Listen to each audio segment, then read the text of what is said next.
Hello, welcome back to the Giant Papist, where we judge not by appearances, but by the sanity of one's doctrine. This is the Gospel reading and reflection video for Saturday of the second week of Lent. The Gospel reading is Luke chapter 15, verses 1 to 3 and 11 through 32. Essentially, the parable of the prodigal son, that famous parable known to Christians. So, without further ado, let us begin with the lesson.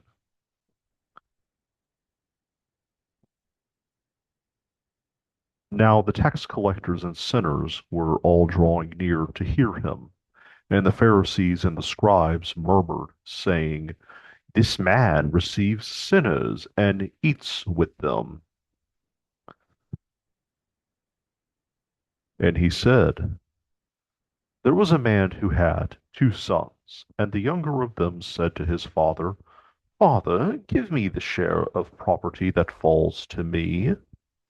And he divided his living between them.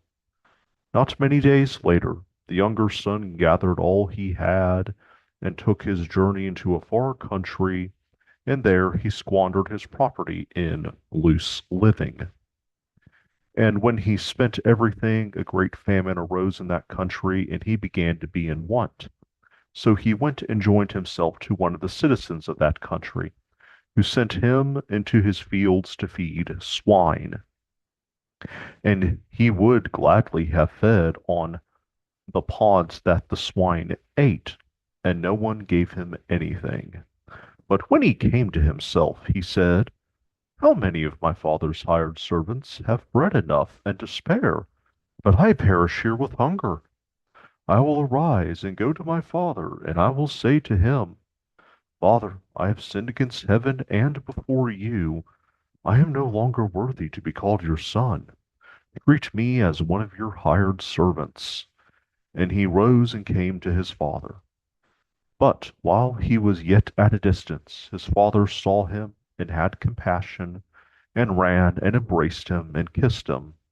And the son said to him, 'Father, I have sinned against heaven and before you. I am no longer worthy to be called your son.' But the father said to his servants, 'Bring quickly the best robe and put it on him, and put a ring on his hand and shoes on his feet, and bring the fatted calf and kill it, and let us eat and make merry. For this my son was dead and is alive again. He was lost and is found.' And they began to make merry. Now his elder son was in the field, and as he came and drew near to the house, he heard music and dancing. And he called one of the servants and asked him what this meant. And he said to him, 'Your brother has come, and your father has killed the fatted calf, because he has received him safe and sound.' But he was angry and refused to go in. His father came out and entreated him, but he answered his father, 'Behold, these many years I have served you, and I never disobeyed your command. Yet you never gave me a kid that might make merry with my friends. But when this son of yours came, who has devoured your living with harlots, you kill for him the fatted calf.' And he said to him, 'Son, you are always with me, and all that is mine is yours. It was fitting to make merry and be glad, for this your brother was dead and is alive. He was lost and is found.' Thus endeth the lesson." Right. So, arguably one of the most famous parables taught by Jesus, known by Christians to this day. Let us first set up the context. This is in the same discourse where we had Jesus, later on in the Gospel of Luke that we read earlier this week, give the parable of the rich man and Lazarus, where he's speaking to the crowd. But, and while the parable of the rich man and Lazarus was specifically told to Jesus's listeners who objected to his teaching about the proper relationship between God and money, this is the third parable Jesus gives following the parable of the lost sheep and the parable of the lost coin in Luke's gospel, where Jesus is responding to the Pharisees and scribes not liking the fact that tax collectors, who were viewed as sellouts in Jewish society, and sinners of other kinds were drawing near Jesus to hear him teach, and subsequently have their sins forgiven, because that's what Jesus does. He's the great healer.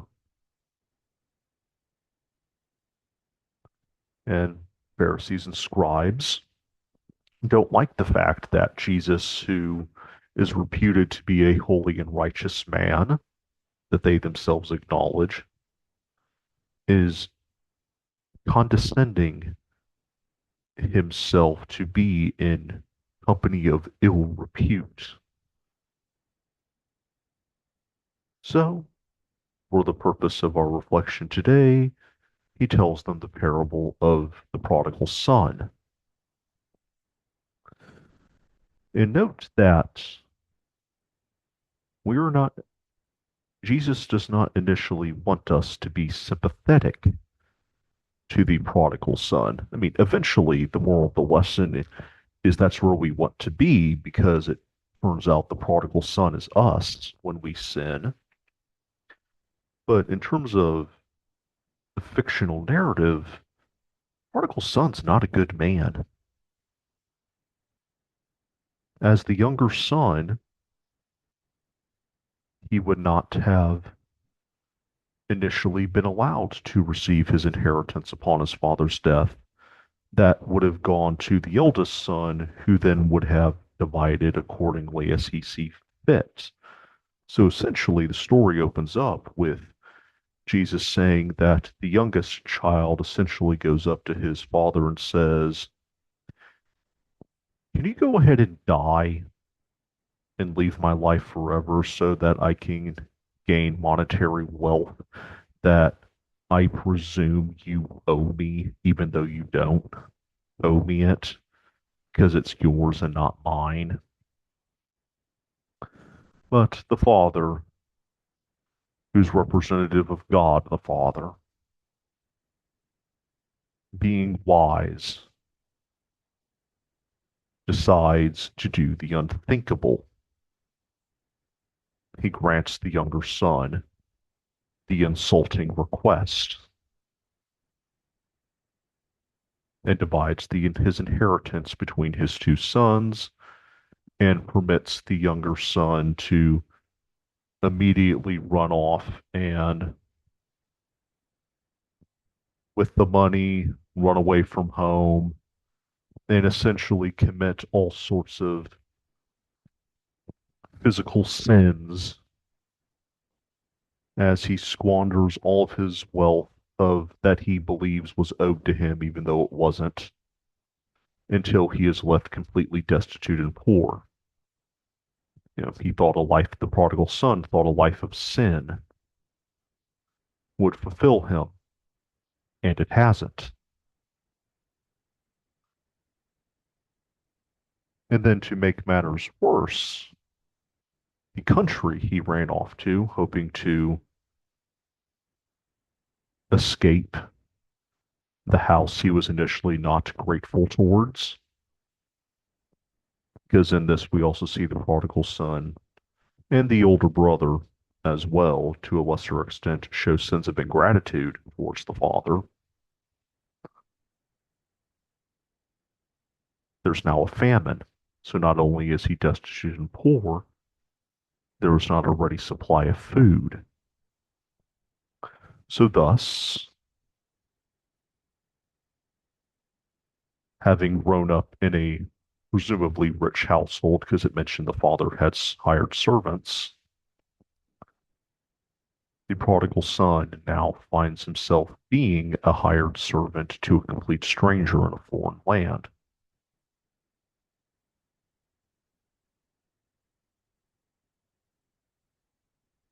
And his hunger and desperation was so bad that he agreed to tend to the pigs, which, if you're familiar with the kosher law at the time, would have been a horrible prospect to Jesus' original audience. And that he was so hungry because it turns out his boss is not the kindest of people, although you could make the argument that perhaps the prodigal son's new boss was acting the way Samwise Gamgee acted towards Gollum before Sam would later show Gollum mercy. That you could argue, well, maybe the boss who, yeah, is in the wrong for not giving the prodigal son anything to eat while he works on his land.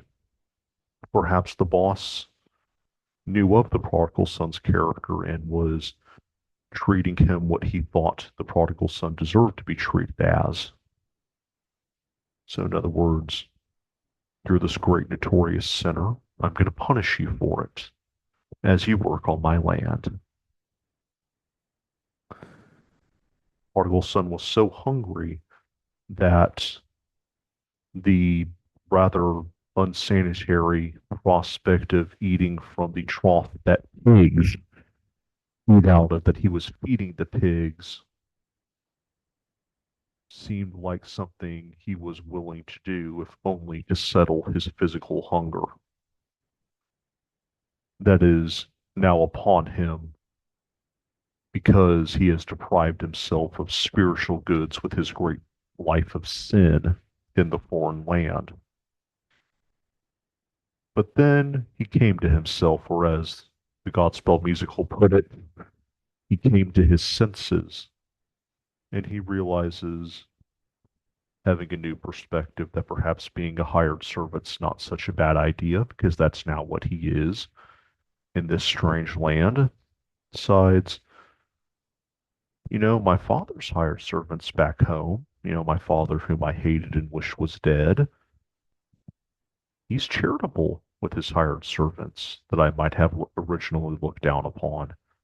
They always have something to eat. I'm going to return to my father, but I can't return to his son because there's absolutely no way he will or should forgive me for the great sin I did against him. Maybe if he accepts me as one of his hired servants, one of his household slaves, maybe that will be good enough for me because I don't deserve anything better. And at least I will have enough bread to eat. At least I'll have the spiritual food. And yes, if you're thinking the Eucharist with bread, I will encourage you to think of that because I just made that connection in my head. I would not be surprised if I am very late in the party for making that connection. And so, with newfound determination, Prodigal Son, presumably, assuming this is him coming to his senses and he's now going to be acting on virtue, he presumably would have first made sure to end his work under his new boss, or he could have run away, one of the two. But I like to think, because he now seems to be heading on the path of spiritual correction, that he would have made sure he ended his employment favorably. He returns home. Presumably years, maybe months. Jesus doesn't say how long it's been, but I always got the sense that it was kind of years had passed due to this newfound maturity we see in the prodigal son, considering the idea of repentance. And he goes and he attempts to make his plea to his father. This, I'm willing to come back, I'm willing to accept this place of lower value. I just want to be back home because I now realize you have always shown me love even though I was ungrateful for it before now. But what the prodigal son does not realize, what we do not realize when we are in mortal sin, is that the Father is always searching out for us to return. When his father sees his sinful son return, does he act stern and scornful, become the disciplinarian? No. He recognizes that that would not be good for his returning son, at this time, at least. Instead, he embraces him with compassion that even though he himself did not commit the great sins the prodigal son has committed, that he is nevertheless able to sympathize with, to invite himself into his son's suffering, compassion, to suffer with, and embraces him as if nothing happened, even though he knows that their relationship is now changed. And the son confesses his sin to the father.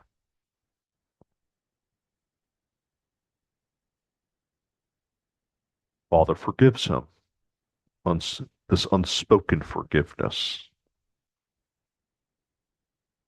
And then something the son is not expecting, something we are not expecting, something Jesus' original audience would not have been expecting. Prodigal son's position as son is restored. The father is so overjoyed at the fact that his son has now repented and is now humble and willing to live a life of virtue, that he throws a feast, best feast his house has presumably had in years, by killing the choice animals. And he invites everybody in his household to enter into this feast of Thanksgiving. But now we come to the prodigal son's older brother, who was representative of the Pharisees and scribes, not understanding why Jesus was willing to be with sinners and have them listen to him. Prodigal son is in many ways the character we become when we're prodigal son's older brother is in many ways the character we more than often pretend, that we more than often behave as when we're not the prodigal son. Prodigal son's older brother is understandably not happy that there's being a feast being thrown for his younger brother's return. And Jesus knows that the elder son's unhappiness at this is understandable because he acknowledges it with the speech the father gives at the end of the parable. But that's not the point Jesus wishes to make. And he notes that the father, in turn, we have the parallel, comes out to entreat. He is waiting for his older son to return now that his younger son has returned. But his older son, unlike the younger son, refuses to go in. He does not want to take part in the feast of Thanksgiving. He is, in fact, angry that his younger brother has been welcomed back into communion with the church.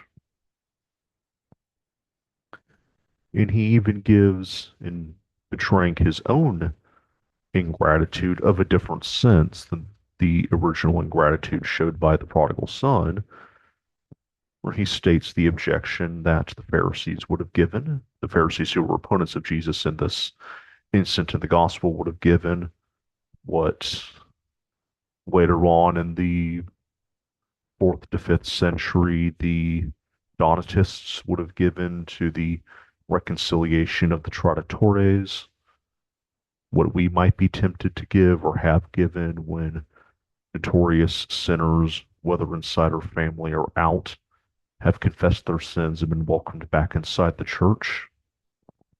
You know, why are you doing this, God? I have always been faithful to you.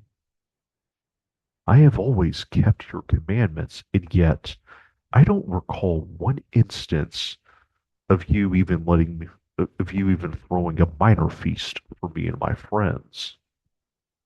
The note the kid is supposed to is referring to a goat. So, it's like, I'm fine. Like, I don't need the fatted calf. I would have been fine with a animal of lesser value being thrown, and yet you never let me have it. But oh no, once this notorious sinner comes, oh heck no, you're telling me you're going to throw the best feast ever for him, but you're not going to throw it for me, who has always been faithful to you and obeyed your commandments? Is it fair, Father? The elder son is saying. How dare you do this to me? But the father, being wise, corrects his son and gives us an open ending towards the parable, the prodigal son. Jesus does not give us the rest of the ending of what happens after the father says these words, because for him it was more important for the father's words to be the end of the story than as to whether the elder son was later reconciled and went to the feast for his younger brother's return. Note what the father says. Son, you were always with me, and all that is mine is yours. Yes, son, I acknowledge your faithfulness. I acknowledge that you have always obeyed my commands, and I promise you that there will be a feast thrown in your honor. All that is mine is yours. Just because I am letting your sinful brother into happiness does not mean that I am going to forget about bringing you into happiness with me in heaven, says God. But then he reminds the older son that he's sinning, that the elder son is sinning against charity, and implicitly invites him to repent of that. It was fitting to make merry and be glad, for this your brother was dead. The prodigal son was a mortal sin. He was spiritually dead. He's now confessed his sin, so he is now spiritually alive. He was lost. He ran away from the church and is found. He has now come back into the church. This is what I'm celebrating, my son. Not because you want to accuse me of favoritism when there isn't, but I am more happy at the fact that your younger brother, who I acknowledge committed a great sin against me, and that you were right to be angry about, has repented of his ways and is now a new man. And I invite you to enjoy me, says the father to the elder son, to welcome your brother back and encourage him on this new path. If you still hold yourself to be spiritually better, then act as an example for your brother. Guide him along. That is what I want of you, my son, the father says to the older son. And with that, we have reached the end of this video. As always, like, comment, and subscribe, and I'll see you till next time.